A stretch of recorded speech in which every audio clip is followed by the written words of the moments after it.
basically, when the lockdown began in India, and everything was just shut. There were no sports going on, nothing to follow, nothing. So there was this stand-up comedian called Samay Raina.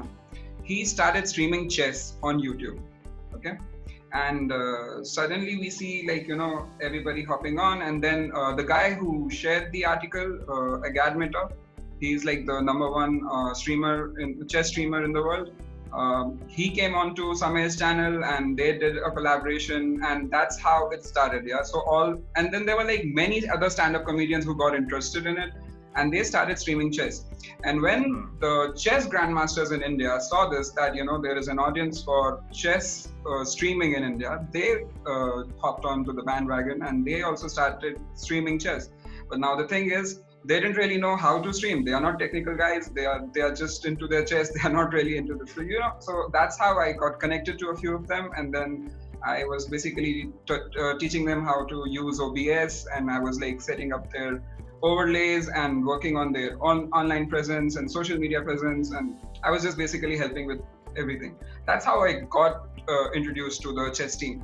And then when the Olympiad started, by then chess streaming had already become a big thing out here, and it had already had a good following, and it was a very it was a perfect timing for the Olympiad to happen, because the viewership was anywhere from 30,000 to 50,000 to 60,000 people concurrent live watching for chess, and that's unheard of anywhere in the world. Nobody watches chess. With that, in fact, this got recognized by the FIDE director himself, that okay, the love and support that the Indian fans have shown to chess is simply amazing. So that's basically okay. So what happens is that I wrote in the article as well. During the Mongolia matches, we lost 2 points to Mongolia. It's a lower rated team, though they're pretty good, but it's a lower rated team, and we lost 2 matches and we lost 2 points. Just because there was a power outage in 2 of the cities, and their ISPs got hit. It wasn't as if they didn't have power backup at home. They did, but the ISPs, so their distribution, wherever they were distributing their internet from, that got hit and the net just went away.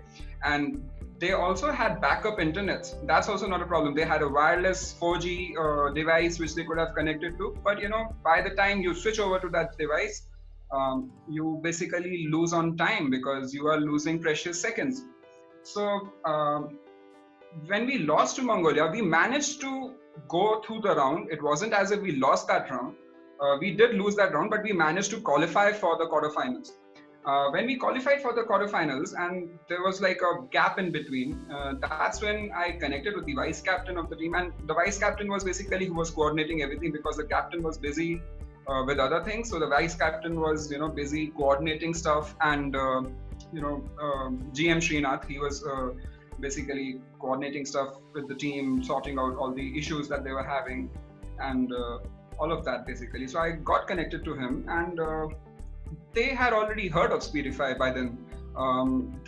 So I think it was suggested by a fan, one of the fans. I don't recall the name right now. It's there in the article. I later found out it was by a fan, and I also knew about Speedify, and I said, yeah, that's a perfect thing to be doing. Let's do that. And the only thing is that they all needed multiple fallbacks, and they needed to connect multiple internet at once. So that was something I helped with the whole team, because one by one I had to sit down. Okay, so which internet is stronger? We'll make this as primary. Which is a weaker internet, we'll set that as secondary. And we did all sort of tests and everything, and right up to we even practiced on chess.com. We practiced playing matches and everything, and I used to ask them to just pull the LAN cable out in the middle of the game and see what happens, and used to just seamlessly switch over, and there was not even a lag of like a single second. So that's how we got over the problem. And then the players also felt very confident because of that. And when it's running at the back of your mind, that our internet may go, and that affects your game basically. So when they didn't have that problem anymore, that helped them. That really helped them, and that thing wasn't there on the back of their minds, and so they were able to perform better. We zoomed past through quarterfinals and then semifinals. We beat a very strong team, China, to reach semi final and then final actually, and we also beat Armenia. In fact, funny thing happened when we were playing with Armenia. Armenia lost on when they lost internet connection, when they lost 2 matches, and we didn't. For once we didn't lose any internet, and they did. So that was a kind of a moment where this happened. Back then, we weren't really sharing anything about what we are doing on our end, because we weren't.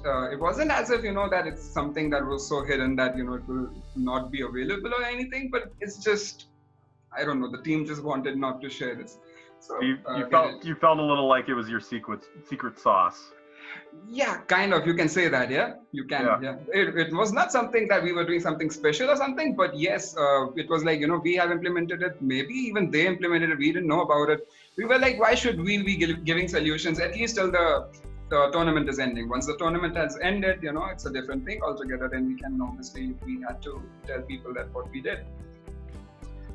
Till the time, the unfortunate incident with Russia when it happened in the final, where it wasn't really anything else. It wasn't Speedify, it wasn't our internet, because we were connected to everything, and we could see on our servers that there was not a downtime or anything. It was a global outage by Cloudflare, and then it was not just Chess.com servers which were affected. There were so many services, Hulu and Netflix and the PlayStation Network, and everything was affected that day. So pretty much the whole world knows it. And then so leaving that apart, but that had nothing to do with Speedify.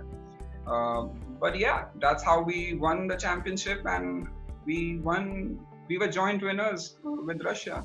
We won a first ever gold online Olympiad, not the actual Olympiad, but an online Olympiad. And this is going to be there for a few months, or probably a year or so, because that's how chess is going to be. Because chess is going to be online. Over the board tournaments are going to be there, but they're going to be very few of them. You can't have over the board tournaments right now. People can't travel due to the COVID situation. So this is like a very normal thing which is going to be there, and I think Speedify really helps that, and it really makes things easy. Yeah, they were like very happy. They were, we qualified for the finals for the first time. We let alone leaving alone getting a gold in it. So the emotions were really high, and we were like really glad that we won the gold. So pretty good, yeah. So everybody was like really pumped, and right from the captain, and the captain also, GM Vidit Gujrati. He was captaining the side for the first time. So even he was like pretty pumped, to be winning gold on your first ever captaining gig. So that's also like pretty good. And our youngsters performed brilliantly. Our junior players, they performed really well. So that was also something, good to see, because they are the future ultimately. And, to see that, the juniors are doing so well. It was amazing. It was just simply amazing, and we hit a peak. I think during the final, we hit a peak viewership of around 67,000 concurrent live viewers. And they were all watching, and that video almost hit 1 million in after once the live stream had stopped, it hit almost 1 million in I think around 4 hours, 5 hours. So that was the kind of viewership we got, and that was the kind of interest that chess had in India at that time. So, the emotions were also pretty high. So, when you have so many people following chess, you can't go wrong with internet. If you go wrong with internet, you upset the fans. You can't just tell them, yeah, internet went, so we lost the game. You can't do that. If you do that, the audience will be like, yeah, you can't even take care of your internet. What are you going to win the tournaments? Yeah. So that is something for I don't think it would be right on my part to comment, but then FIDE has to think about all the rules and everything, that what happens in this situation, and when do we consider, okay, fine, this was not your fault. And once you have decided that it was not an internet issue, then how do you go about it? Do you replay those matches? Those rules, everybody is learning. Even FIDE is learning. I really think, there was nobody at fault. And it does open up, a larger discussion that, how do you conduct online chess? Because you have to accept that is pretty much the future. In fact, if you know Hikaru Nakamura, who is from US, he's this thing, and the champion, and he just signed a deal with one of the biggest esports companies in the world, TSM, and so the esports business, they are also warming up to chess now. So it's basically getting recognized as an esport thing. And once that happens and all the other companies come into this, it's going to be huge for the chess community in general throughout the world. But it's going to be online chess, because esports is online. So it's going to be online, and it's going to be online because of the pandemic as well. And I think if they can just figure out the rules and everything, it's something very interesting. And because it's a shorter format, it's not like classical chess where you sit and wait for a move for like say 30 minutes or 1 hour or so. It's like it's a very fast-paced game because it's like 15-minute games or 10-minute games. So it's like really fast and really quick, 15-minute games. So it's interesting. You just need people to present it in the right way and present it in a way that others can understand. They don't really have to be very good chess players, or if they can, it can be, if it is commented well on, if the commentary is good, then I think it will be really good, and it will be a sport which was not going to be affected by the pandemic. It's going to be a sport which can be played despite the pandemic. It's not a contact sport. You just have to figure out the rules and everything. And I'm pretty sure like once, everything else is taken care of. So it's going to be great. Yep. Great future ahead actually with chess. Yep.